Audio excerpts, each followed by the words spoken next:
keynote presentation by Alef Meulenberg. Please, Alef, if I pronounced your surname incorrectly, please correct me when you come up. And I apologize for that.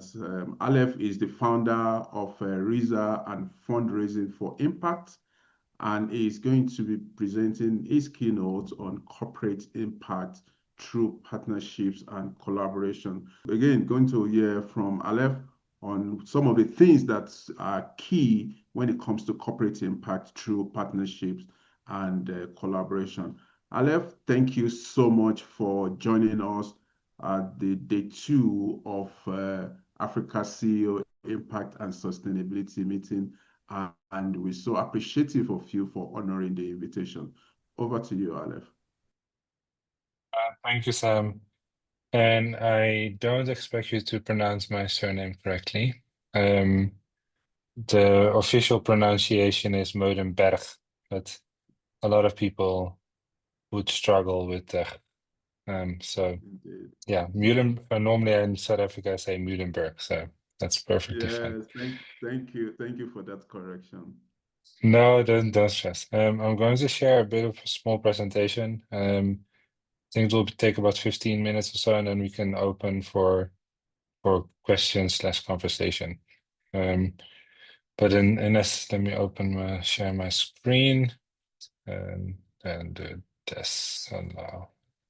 I think my screen is visible right now. Well, thanks, Sam. So Absolutely. I'll speak around corporate impact through partnerships and collaboration. And I will do that in the following.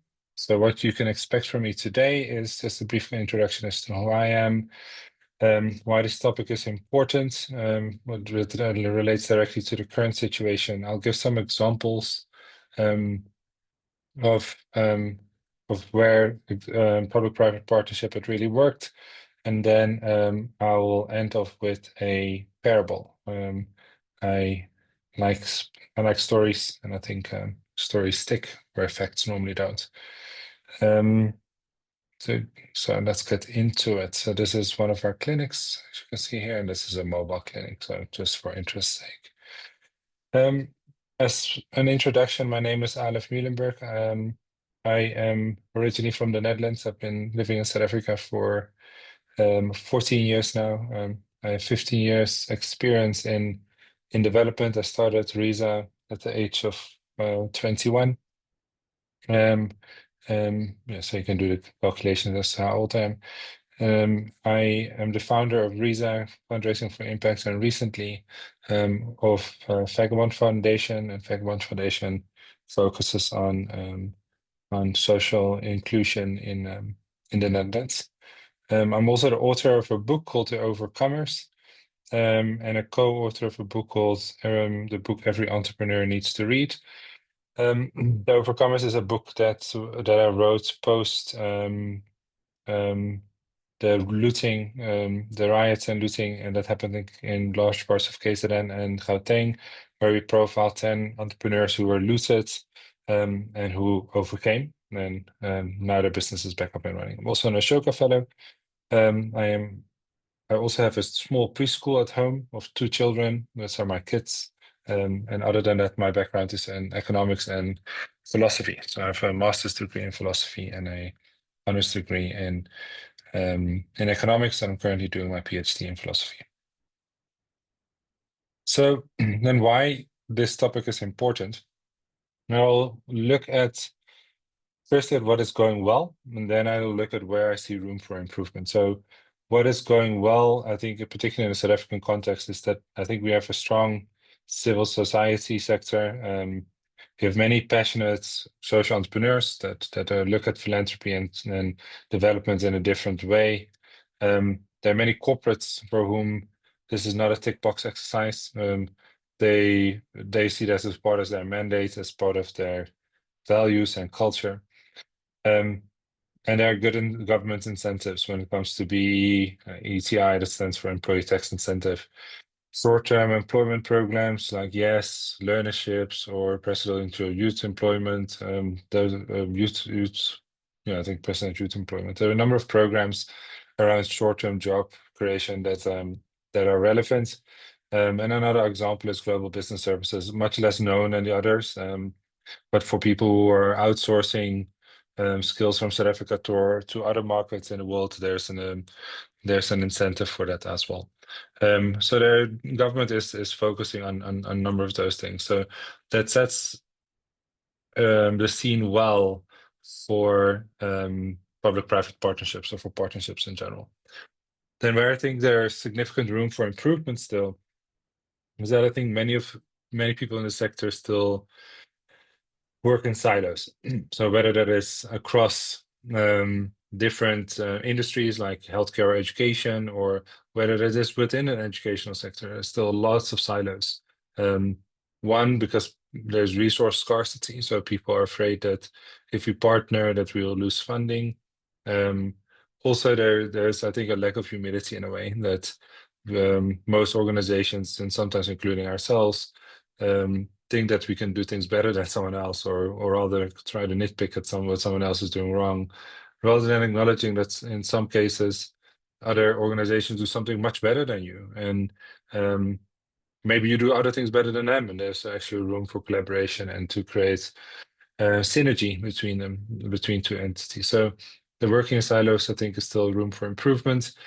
The other thing that I think is still significant room for improvement is short-term thinking and impact measurement. So I always give this one example because I think it's striking.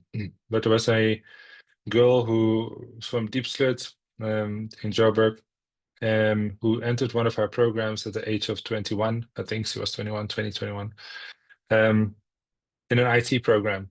She graduated from that program, but realized IT wasn't really her thing. Then went to start her own business. That business was successful for a few years, and then during COVID, eventually was closed. In the meanwhile, she started studying law. She became a lawyer, um, and post becoming a lawyer, then now is promoted into her job. So within the first number of years, she would not have been deemed successful when it comes to M&E or impact frameworks. But if we had looked at the long-term approach, then now you can see that she is actually successful and positively contributing towards society. So I think sometimes we think short-term and don't realize that seeds that are planted might take some time to grow and cultivate. Some people are more like spinach that shoots up immediately and is ready for harvest, and others are more like an avocado tree and it takes a long time to see the fruits of that. And I think that's okay. I don't think there's anything wrong with that. So then the other thing is timing of decision making, putting nonprofits onto regular payment terms. So one thing I see sometimes from corporates, and again, an example of a social entrepreneur who is on 60-day payment terms from two of his funders, or something like that. What it does for him is that it immediately puts him under cash flow pressure. And I think a lot of corporates don't realize that as to how cash flow sensitive the industry is, particularly with international donors like USAID and stuff pulling out. So yeah, I think that is something that's room for improvement. Another component is it's a lot of project-based funding around. There's not a lot of organizational funding, and I've seen a move from project-based funding. Let's say I will fund this project for 10 people in Diepsloot, to outcomes-based funding. I will only fund you if you're able to place 10 people in a job in this community for this kind of thing. So I've seen that move, but I haven't seen locally, especially. Internationally, it's a different story, but I haven't seen locally a move where there's more focus on organizational funding. And I think that's important. And then the last one is the ease of doing business. I'll give you an example from our business. We have a nonprofit and a social enterprise. In order to do that in a South African context, you need to have a nonprofit organization. However, a nonprofit organization can't trade to more than 20% of its income. Then you also need a for-profit organization. But the nonprofit organization in the past could not own a for-profit organization. So if you wanted to have a structure where the profits of the for-profits were going to the non-profit, you had to set up a trust in between, and so it makes things very complicated, and you get complicated organizational structures that anyone outside of the country doesn't understand. And when people don't understand it, they always find it suspicious. So the ease of doing business in South Africa is not the greatest, and needs to be addressed. According to my research, we're currently number 96 or so in the world when it comes to ease of doing business. Well, in 2010, we were still 40 something. So it's actually gotten more complicated to do business in South Africa. So I think that's something that needs to be addressed. Then some examples and story time. It's almost that time for our children to get story time in a few hours. So I thought, let me add that in. So some local example and international examples. I'll give one local example, which is a partner that we work with currently as a future trust. As a future trust is essentially an organization that manages the funds that the Oppenheimer family promised during COVID in the form of a loan. They provided a 1 billion rand loan. Now that loan is partly repaid by the people who who were receiving loans. And now they were thinking, what do we do with those funds? So they're now investing that into impacts and into investment opportunities. So one of the projects we do there is focused on early childhood development. We it's ourselves and one other partner that is focused on ECD, where they provide the curriculum and a technical solution, and we provide NQF training and a side hustle where we help early childhood development owners to set up a business on the side that doesn't to set up to get an alternative income stream, and therefore making their schools more viable. Again, what this does is it helps by partnering with expert in the sector. It helps to have a funder that represents private sector. And then what government normally does is it provides subsidies to schools who are compliant when it comes to the regulations from a Department of Basic Education point of view. So it's a good example of how this can happen. And what the impact of that is that children then obviously have better quality education, and leading to hopefully better outcomes when it comes to their primary and high school education, and eventually to better economic prospects. I read a study that there's a direct correlation between the years of experience that a preschool teacher has and the economic output that is there 20 years later.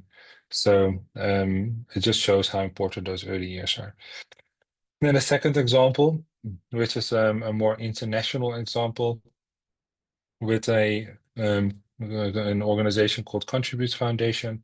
Contribute Foundation is the family office of a family that owns the biggest financial software platform in the Netherlands, and they've set up a family office where they disburse quite a significant portion of their wealth. And the example that I wanted to use here is called Leafy. It's a robotics project between a high school in the Netherlands, high schools in South Africa, where a curriculum around robots is taught between the schools, and where learners then also learn how to program a laser cutter so that they can cut their own robots from wood. So it's a cool project. It has impact on high school students that are now exposed to bilateral relationships. It creates a time of romance for high school students when it comes to robotics and IT. And then number 3 for me is then it learns the basics of robotics and IT to young people. Then lastly for me, before I'm going to look at some questions, is the parable of what I call the parable of the river baby. So I normally use this parable because I find it striking when it comes to staying relevant and collaborating in order to address systemic issues. So the parable of the river babies starts as follows. So there's a village somewhere. You can kind of fill in where you want that village to be. I'm not going to be prescriptive around it, but there's a village somewhere. And through the village, there's a river. And one day there's a number of community members walking past the river and they see a baby in the river. So one of the community members jumps into the river, saves the baby, get back on shore, feels quite proud, so like a sense of accomplishment and things like that. And I was like, oh, I saved this baby. Um, the next day, there's another baby in the river. So jumps back into the river, um, catches the baby, saves it again. Um, Still, again, quite a sense of accomplishment. Then a week later, multiple babies at any given time are floating or in this river. So the person who was saving these babies initially is like, okay, let's get together a number of community members around. Let's set up a rescue operation to save as many babies as we can. So they put nets in the river to catch them, and then have a quite a fancy way of getting them out and getting some funding from local corporates around there. But then they're like, okay, but we have so many babies here now. We need to set up a preschool or an orphanage or things like that. So that's what's happening then. And then post that, they're like, okay, cool. Now we have a preschool, and over the years, and then build a primary school, and this rescue operation is happening, and still there are babies every day in the river. So they now built a clinic, and now babies are getting older. So then after high school, they built a varsity. They set up an entrepreneurship program to look at what skills they can make more valuable when it comes to servicing the surrounding communities. And this entire village has become set up in order to rescue babies from the river. So one day, there are a few community members that walk next to each other, and they're like, okay, cool, but maybe we should start walking upstream and to say, why are all these babies in the river every day? Um, Maybe there's an earthquake somewhere upstream, or then something really bad happens, and that's what's happening. Or maybe there's just a really evil person throwing these babies in the river every day. And then the other member of the community turns to this person and says, okay, but let's say we find a solution to this, right? What are we then going to do? And I think that is a question that, when it comes to impact, a lot of entities are not asking themselves.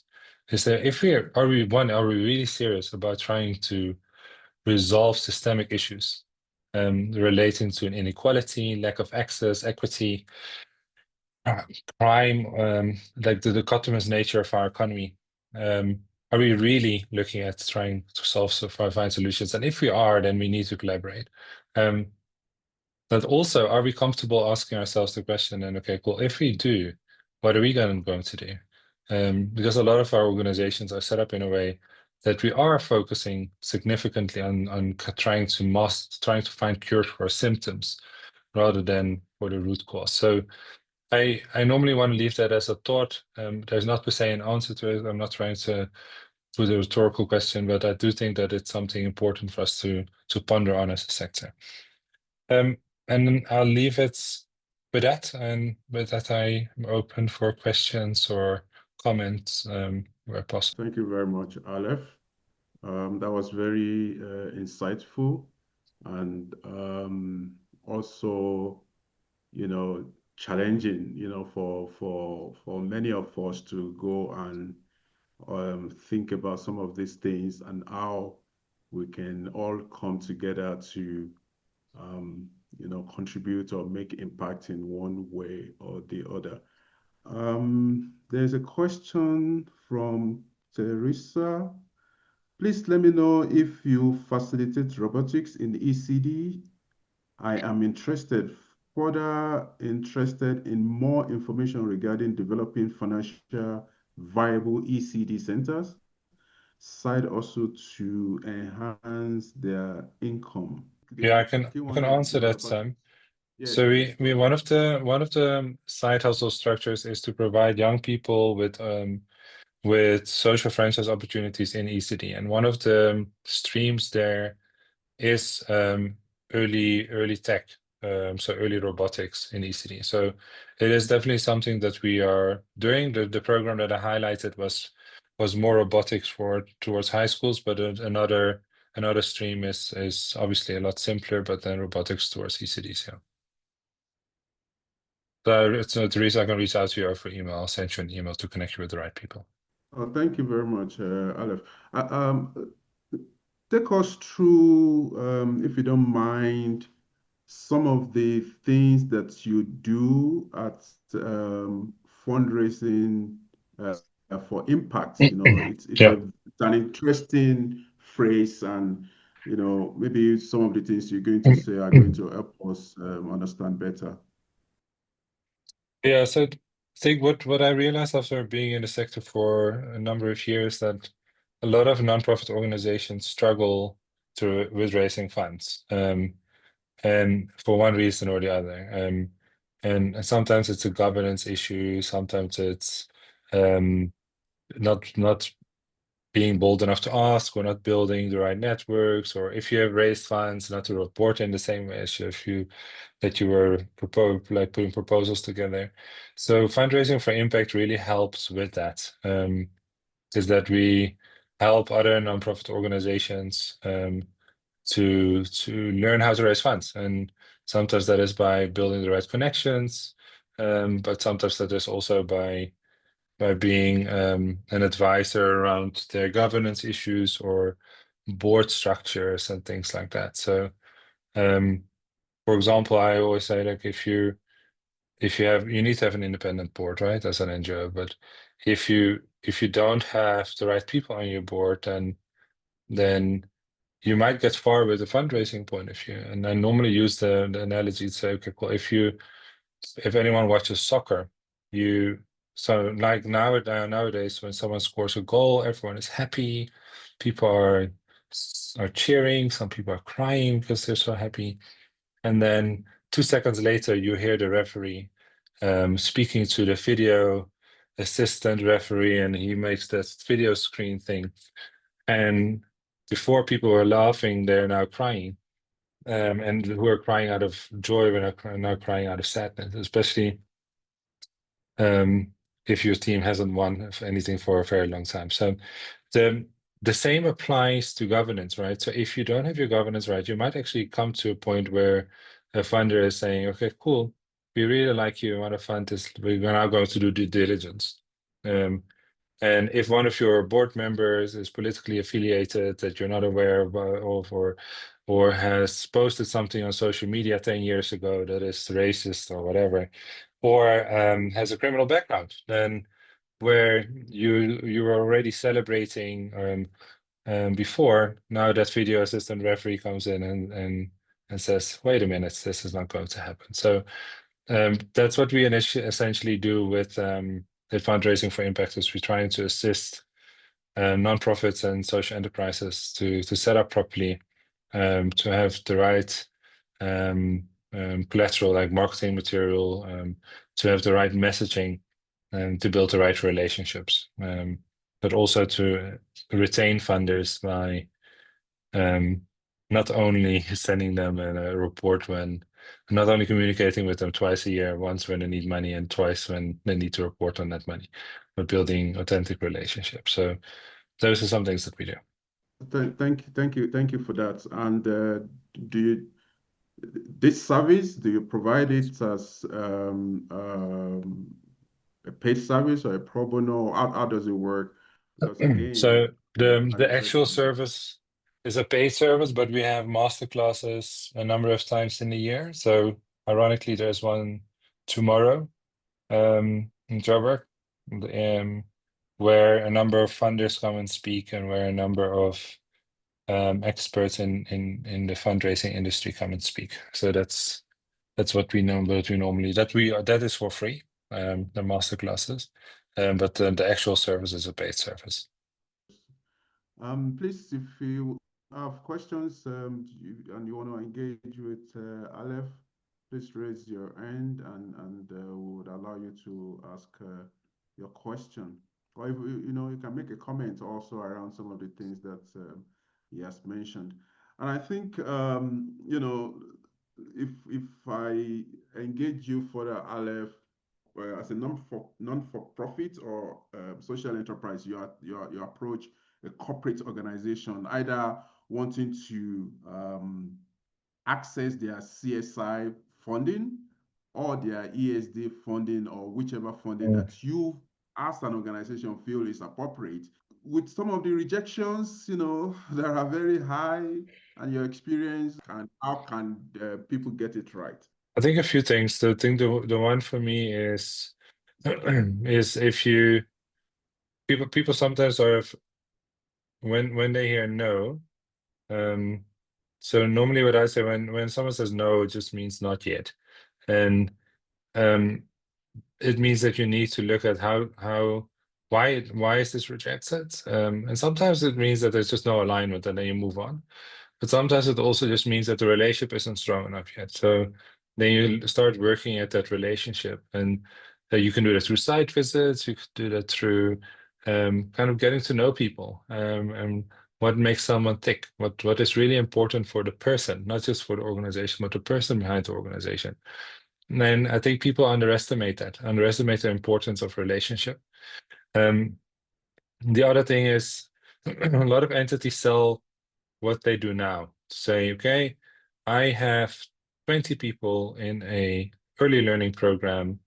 And next year there will be another 20 people in that early learning program. And the year after there will be another 20 people. So for an organization, they're like, okay, one, they're like, okay, there's no aspiration here. And two, they are like, but if that's the case, then they will come back to me in 10 years' time still with the exact same ask. So what you need to look at is selling a vision, is to say, what do you really want to achieve with this organization? Now, what is your big, hairy, audacious goal, your BHAG in a way? So what is your how do you want the world to be like when you die? And if you work towards that, then that can be a lot more inspirational than saying it's sure the program can still be the same, but the way you frame it then and what you work towards is very, very different. And I think that for me, yeah, is a big differentiator when it comes to fundraising. You need to inspire. You can't just expect someone to open their purses. Remember they see 300-400 applications per year, maybe more. So you have to stand out. And the only way you can stand out is by having a solid relationship, a good reputation, or being innovative. Indeed, indeed. No, thank you very much for that response. Again, guys, let's engage. I mean, we don't always have opportunity to have industry experts and people that are doing great things in the ecosystem often. So please let's engage with Alef. Otherwise, we'll continue to ask the questions. And I hope some of the questions that I'm asking are also probably answering whatever it is that you have in your mind. So with increasing pressure for measurable ESG outcomes, and sustainability reporting and things like that, how can companies ensure that their collaborative initiatives remain purpose-driven while also, meeting boardroom expectations and all of that? I mean, and that also speaks to your things like the triple P, Mm. people, planet, and profit. So, when it comes to your ESG and things like that, yeah, what are you hearing or what are you seeing? I can give an example of a local company that is in manufacturing of like um, cleaning materials and things like that. So not the most exciting company from from a scope point of view. Look, everyone uses them, but um, they what they look at and what I normally advise companies is to say, okay, the only way you can be purpose driven is if what you do from an ESG point of view makes sense for your business. So if it aligns to your business value, if it aligns to what your employees and board are passionate about, um, if it's not a tick box, if it's just a tick box that you're like, oh, flip, it's the 25th of February, we need to do something around ESG and BEE and all those kind of things, and therefore let's write a check to A, B, C, and D, and we feel good about ourselves. That's Some companies go about it that way, and I think that then it will never be purpose driven. Then it will always be a grudge purchase, um, Like when your tire bursts with a pothole and you have to replace your tire, that's a grudge purchase because you don't want to replace that tire. But if you instead of regular maintenance on that same car, need to replace a tire, knowing that it will be safer, then it's not per se that, and then it's purposeful. And the same applies to businesses. If ESG, BEE, and those kind of things are part and parcel of the business and are the same level of priority as the bottom line is, um, then it can be meaningful because otherwise you will always have a disparity between the importance that a entity that they work with, whether it's an NGO or social enterprise or whatever, um, what the level of importance that funding is for them and the level of importance for the corporates. And if that is misaligned, then you will always have very strange power dynamics where the corporate has the power and the people actually know the job don't. So there's an insurance company who wanted to tell us how to do our job. And I told them, I was like, look, what would you say if I would start to tell you how to sell insurance products? They're like, yeah, well, you're not an insurance organization. Exactly. You're also not a development organization. Um, so we need them to understand that this is part of their mandate and that they need to have this close to their business in order for it to align. That's absolutely that is very apt. There's something you mentioned earlier, which I remembered as you were talking, and I want you to kind of share your thoughts further on it, which is um, ease of doing business, you know, and you kind of take the example of, if you are an NPC, in South Africa case, there's certain things you can Mm. do and you're limited in that case, and you have to register another, PTY limited, So if you had the opportunity to advise CIPC, an agency of the Department of Trade and Industry, what would you be advising them to do better and, consequently increasing the ease of doing business in SA? So the one thing I would recommend is to set up a different legal entity called the social enterprise that still has the same public benefit organization status as a nonprofit would have, but that is also able to trade. Um, sure, there must be rules around reinvesting profits to a certain extent, but that way you can create value in a in a doing good kind of business. I know that this is done in Rwanda already, for example. We have set up an entity that is essentially a social enterprise in Rwanda. And I think that would make a big difference. I think in South Africa, the other thing for me would be is to make things easier for small businesses to start growing. So having increasing the VAT threshold. The VAT threshold is 1 million rand, which is ridiculously low. So for me, that would have to increase to probably 5 million rand. It would make it easier for business to operate and to not immediately have to become tax experts in whatever field they are in order to grow their business. Because at 1 million rand, you don't really have enough money to hire a financial person, nor do you have enough income to outsource that function to an accounting firm or bookkeeping firm. So um, that makes it just harder for people to grow their businesses and to formalize them appropriately. So those would be two practical examples of, I think, how deregulation or different regulation could assist small businesses and nonprofit organizations. Thank you. Thank you very much, Aleph. So in the absence of no any questions and comment, what's your parting shot, and what should we be doing across the continent, to then be able to, as a people, be more social impact responsible or aware, and in terms of sustainability thereof also? Yeah, I think one is stay authentic, is stay true to who you are as an organization and as a person, um, um, and realize that your contribution is unique to you.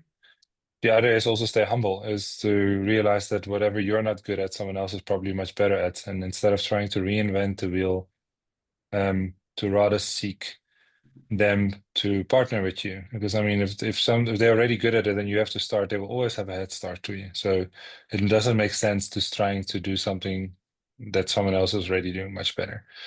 And then to take governance and reporting as serious as fundraising. I mean, a lot of people can write beautiful fundraising proposals, but are then really bad in providing accurate updates onto what happens to that funding. Um, um, or take governance serious enough. If you ask many organizations, do you have your board minutes for the last 6 board meetings or so? Many would say no. And those are the things that you need to keep because those are things that people are asking for. So those are a number of things that I think people can do in order to improve. And yeah, in general, have bold visions and big ambitions. If you have that entire quote about shoot for the stars, you land on the moon. I think that's true. Even if you want to reach 1 million people, if you eventually reach 100,000, that's still more than if you set 10,000 as a goal, you would have never reached 100,000. So I think having bold ambitions and big visions is inspiring and will always propel you to better success. Awesome, awesome. Thank you so much, Alef. And we're so grateful, for you honoring the invitation to present at the Africa CEO Impact and Sustainability Meeting 2025. Bye. Bye. Bye.